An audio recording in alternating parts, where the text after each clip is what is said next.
6 minutos han pasado de las 8 de la mañana y bueno, como un nuevo viernes, una nueva entrega de la columna Iure et de Iure con María de los Ángeles Rosón. Buenos días, María, ¿cómo estás? Hola, buenos días, Martín. ¿Cómo están? ¿Cómo estás vos? ¿Cómo está el equipo? Bien, bien, ya llegamos al viernes, estamos un poco más tranquilos, un poco más relajados, aflojamos hincha. Pasó la tormenta. Sí, de la pasó. semana. Sí, en todo tipo de sentidos pasó la tormenta.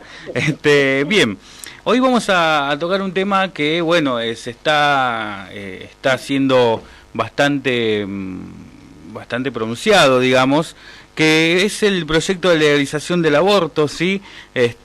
Sabemos que todo, por supuesto, y más un proyecto de ley, tiene un costado jurídico. Entonces, que queríamos tratar este tema desde, bueno, justamente esta columna. Y quería empezar preguntándole cómo está regulado hoy el aborto, hoy al día 27 de noviembre. Bueno, hoy la realidad es que el aborto está sancionado, o sea, está penado por el Código Penal, ¿no es cierto? El aborto es un delito con algunas excepciones, que ahora las voy a explicar.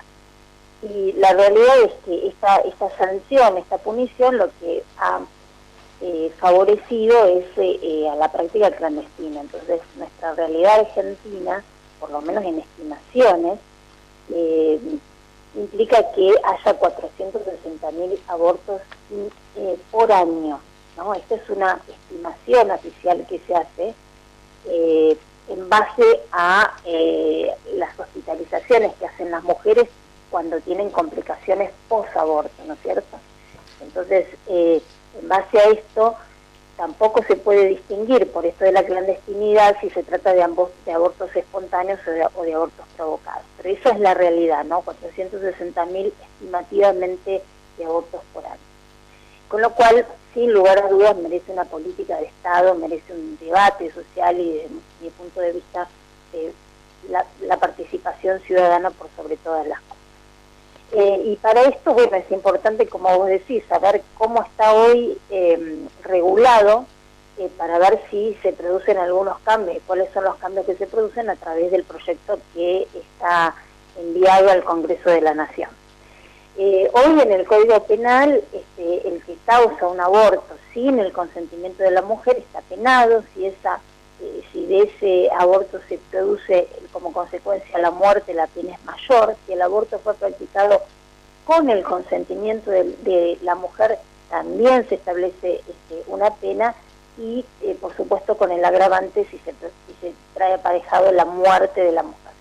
Y también está penado en la práctica de los médicos, las parteras, los cirujanos, que abusan de esa ciencia y del saber para provocar el aborto o para causar, digamos, el aborto o para cooperar, ¿no? Sí. Ellos también tienen una pena que además se le adiciona una habilitación por la condena. Esto, digamos, como primer medida, pero también el Código Penal establece excepciones a esa punibilidad, que se dan en dos casos. Para que haya una excepción, es decir, para que el aborto sea viable jurídicamente hoy, tiene que haber el consentimiento de la mujer y tiene que hacerse a través de un médico que esté autorizado, que esté diplomado, dice el código, ¿no? Y entonces estos dos casos son el aborto terapéutico, que significa cuando la mujer debe realizarlo para poder evitar un peligro para la vida o para la salud de su salud, ¿no es cierto?, como madre, y el aborto eugenésico, que es cuando se da en el caso de la violación de la mujer. Y en el caso de tratarse, dice el código, de una mujer idiota o demente, la autorización la va a tener que dar el representante legal. Hablamos de este término, idiota o demente, que suena muy brusco porque este artículo es el Código Penal, digamos, es del año 1922, si no me equivoco, ¿no?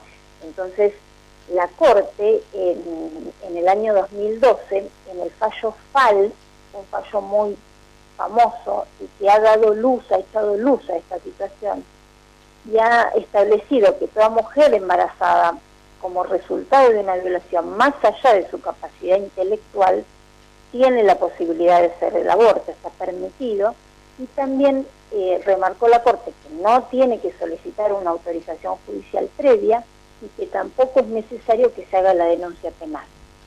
Entonces ha flexibilizado, digamos, a través de la interpretación de ese artículo, los casos del aborto eugenésico, ¿no? Bien. Entonces, bueno, dentro de este marco, esto es, digamos, lo que está regulado actualmente. Y bueno, dentro de este marco ahora se ha presentado el proyecto para hacer además una modificación a estos artículos del Código Penal.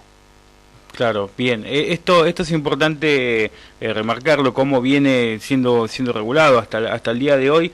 Y bueno, y también conocer un poco cuáles son las modificaciones que se han hecho a este proyecto para que de alguna forma sea viable. Claro, porque fue un proyecto que ya se ha presentado y ahora se ha ampliado, se ha presentado, digamos, no ha tenido los votos suficientes y ahora nuevamente lo ha enviado el Poder Ejecutivo al Congreso y, bueno, cuenta con una mirada desde la salud pública, es decir, entendiendo el derecho de la mujer hacia una salud y la obligación del Estado de brindarle la salud integral a la mujer y en defensa, digamos, o en ejercicio de los derechos humanos, haciendo alusión, digamos, a las convenciones de derechos humanos que están establecidas en nuestra Constitución Nacional y que son parte de ella, ¿no?, que tienen jerarquía constitucional. Claro. Este proyecto habla no solamente de la mujer, sino de las identidades, otras identidades de género, dice, con capacidades para gestar, ¿cierto? Entonces amplía, digamos, en ese sentido el término, digamos, que no está especificado solamente para la mujer. Y habla de medidas no solo para el aborto, sino también de medidas post-aborto, ¿no? Del derecho, viéndolo, digamos, desde el derecho a la salud. Entonces establece, como primer lugar, ciertos derechos que tiene la mujer, los aclara, el derecho a la interrupción del embarazo, el derecho a requerir una atención integral, una atención postparto en el sistema de salud, el derecho a información, el derecho a no tener restringida la información, la educación sexual, la educación integral, y los métodos anticonceptivos. Y establece, bueno, como marco constitucional, esto que te decía, las convenciones internacionales de derechos humanos, y habla de la posibilidad o la facultad de la interrupción voluntaria del embarazo, ¿no? Marca que la interrupción voluntaria es sinónimo, digamos, de aborto, y las mujeres, entonces, y otras personas de identidades de género con capacidad de gestar, dice la ley, pueden acceder a esa interrupción del embarazo hasta la semana 14 inclusive, de la gestación. Entonces, esto es un cambio, digamos, radicalmente. Entonces ahora ya no estaría penado el aborto siempre que se dé dentro de esta semana 14. Fuera de ese plazo, dice la ley, se puede pedir, tiene el derecho de decidir y acceder a la interrupción,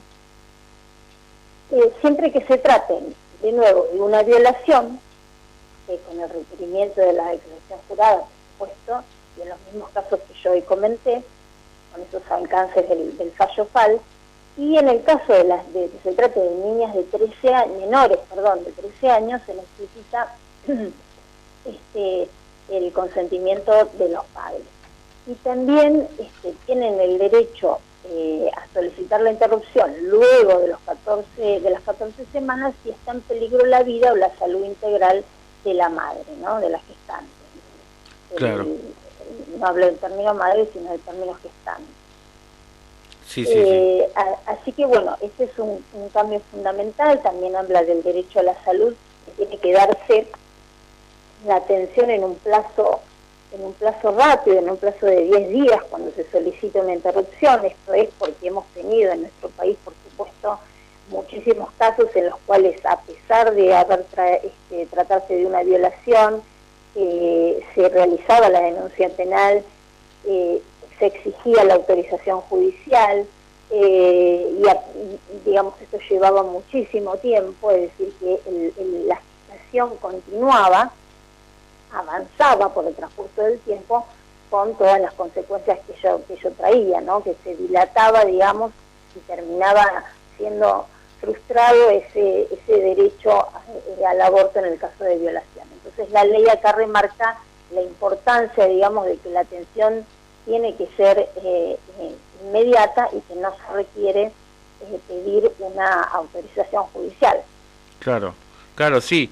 Bueno, esto no es menor resaltarlo. Yo tengo quizás una duda que, bueno, usualmente se suele usar como una suerte de argumento para lo que es justamente los que están en contra justamente de este proyecto, que, bueno, es el hecho de decir cómo, si nuestra Constitución Nacional adhiera a lo que son los derechos humanos, entiéndase quizás también lo que menciona creo que el Tratado de los Derechos Humanos de los niños, que dice que se considera vida a partir de la gestación. Entonces, ¿qué pasa con eso? Porque yo le encuentro ahí quizás una contradicción, y es un argumento que se suele utilizar bastante por, bueno, quizás los que están del otro lado, digamos. Sí, claro. Por supuesto que esto, por supuesto que esta ley, digamos, el tema, no la ley, sino el tema, es un tema que trastoca cuestiones muy importantes para la sociedad y que tiene que ver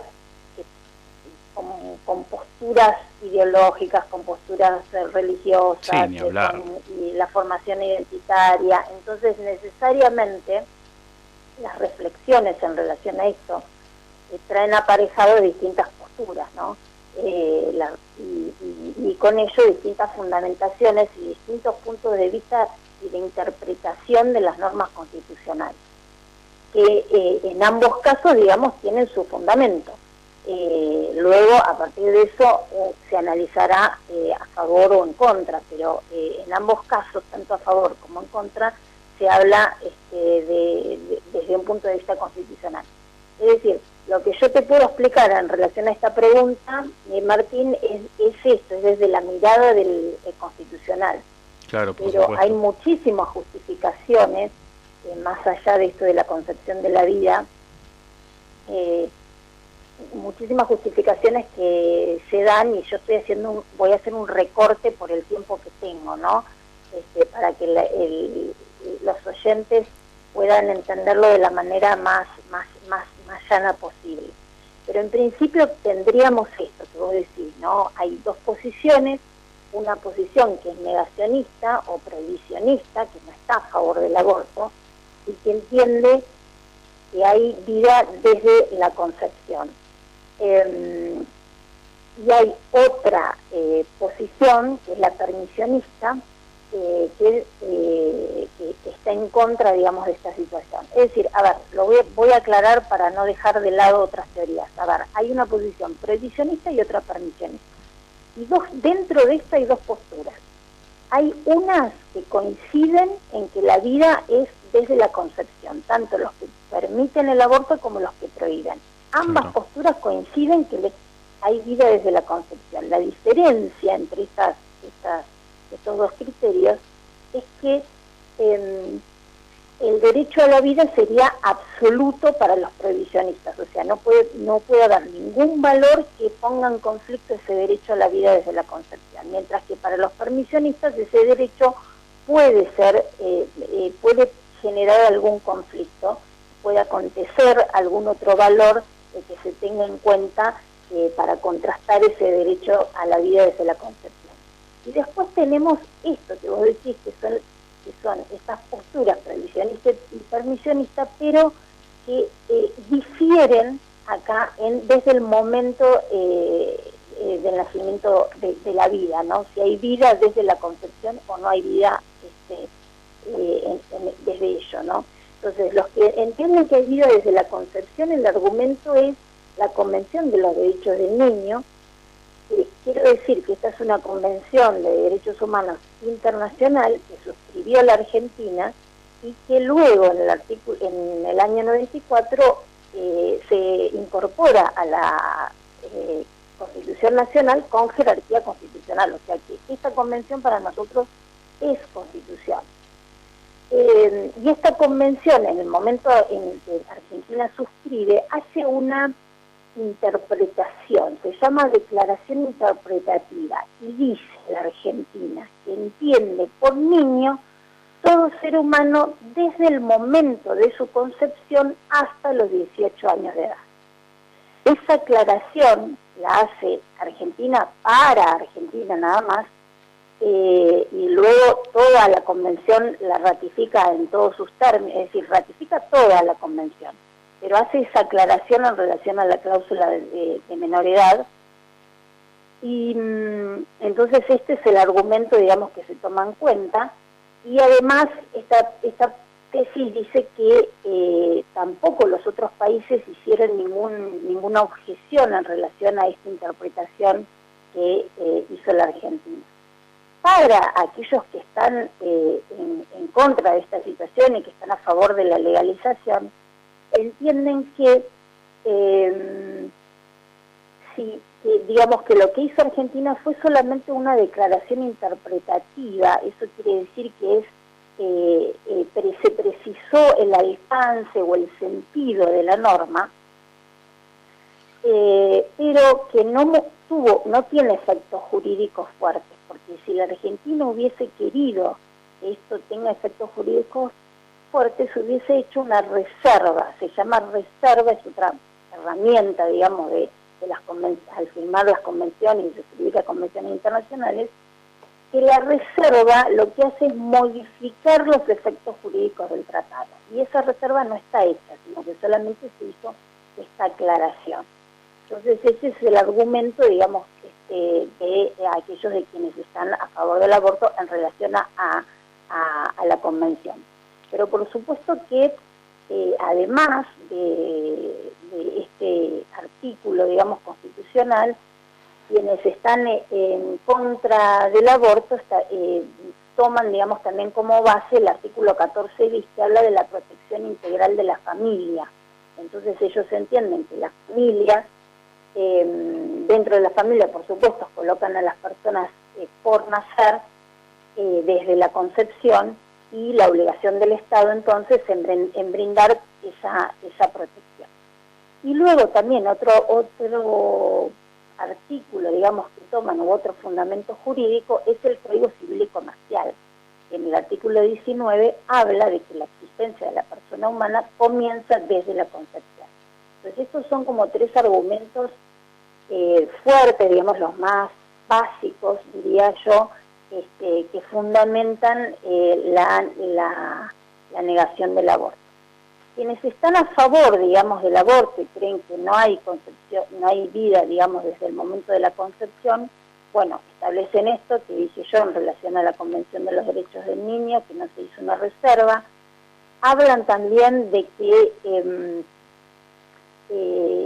los organismos internacionales, digamos, las recomendaciones y las observaciones que han hecho los organismos internacionales que son creados por las convenciones de derechos humanos de nuestra Constitución, tienen efecto vinculante, y esas recomendaciones han ido siempre en favor de la autodeterminación de las mujeres, a favor de la libertad, a favor de la protección integral de la salud.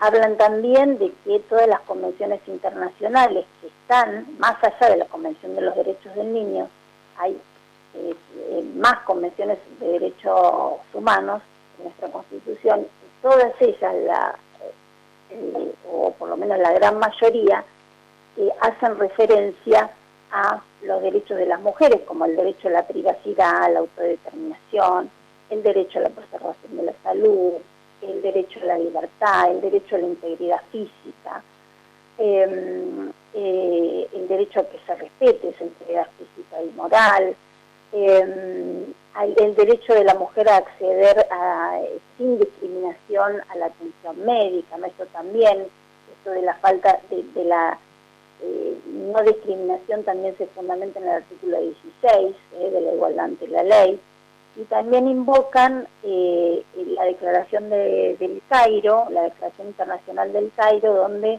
expresamente se establece que los derechos sexuales y los derechos reproductivos de las mujeres son derechos humanos.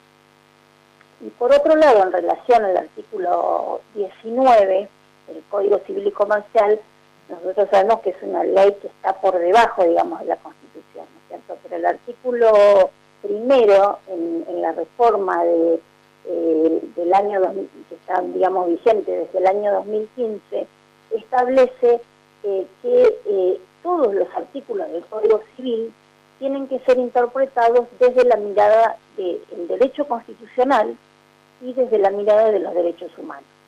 Entonces esto hace que modifique, que se le dé una ampliación mayor a la interpretación de cada artículo de la Constitución, es decir, que no es una letra, el artículo no es, digamos, solamente lo que se lee, sino que hay que hacer una interpretación sistémica.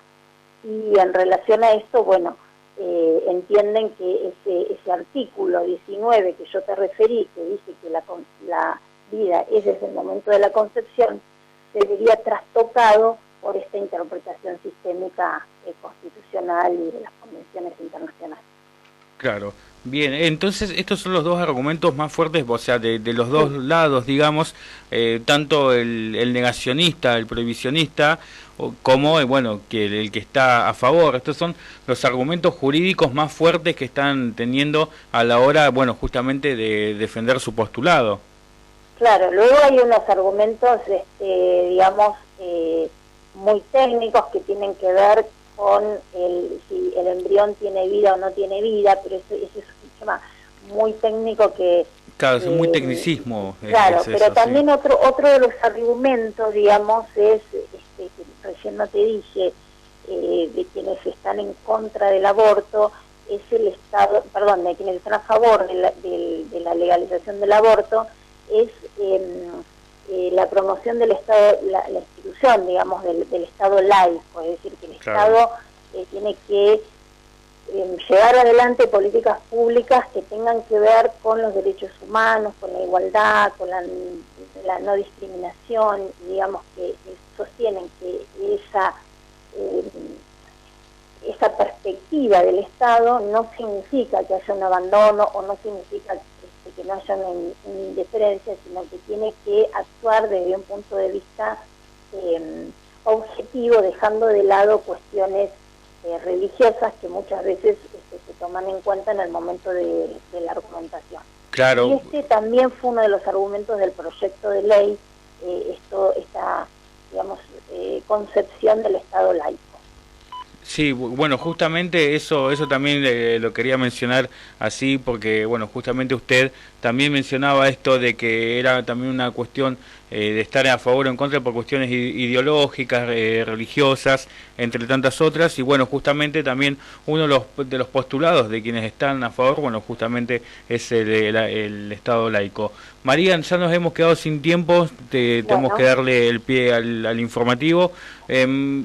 Sirvió mucho para aclarar muchas de las dudas que quizás yo también tenía, y bueno, justamente ver el lado más, por supuesto, jurídico dentro de esta temática tan delicada y que está siendo bastante polemizado últimamente. Entonces sirve tener un punto de vista objetivo. Por eso le agradezco mucho. A ver, es un tema complejo, traté de hacer un resumen y ser lo más claro posible. Me quedé con algunas cuestiones para hablar del proyecto de ley, pero si querés lo podemos hacer otro viernes, antes de tocar otro tema podemos abordarlo. Por supuesto que sí, por supuesto que sí. Por supuesto que sí, bueno, porque es un tema complejo y delicado, entonces hay que tratarlo también como se debe. Entonces ya tenemos para hablar en una próxima entrega. Bueno, muy bien, muchísimas gracias, Martín. Muchas gracias a vos, María, que tengas buen día. Gracias. Bien, María de Los Ángeles Rosón, pasando por aquí por Medidas Informativas en esta nueva entrega de la columna jurídica Iure et de Iure.